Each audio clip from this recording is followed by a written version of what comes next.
Birinci baxışdan hiss olunur. Avtomobil yola yox, yol avtomobilə uyğunlaşır. Qarşınızda Leopard 5.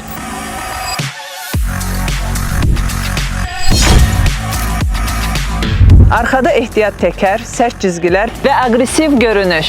Maşına baxan dönüb bir də baxır. Kapotun altında 1,5 litr həcmində benzin turbo mühərrik və 2 elektrik motor var. 677 at gücü və 0-dan 100-ə 4,8 saniyə. Hibrid sisteminin əsas üstünlüyü 1200 km-ə qədər yürüyüş məsafəsidir. Batareya ilə 100 km-dən çox gedir, yəni şəhər içi sizə artıqlaması ilə bəs edər. İnteryeri geniş və funksionaldır.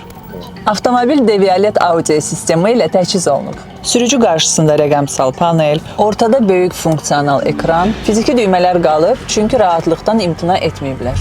100 kW sürətli şarj stansiyalarında avtomobil cəmi 30 dəqiqəyə şarj olunur. Bu Leopard'a sahiblənmək istəyirsinizsə, Neo Motors'a yaxınlaşmağınız kifayətdir.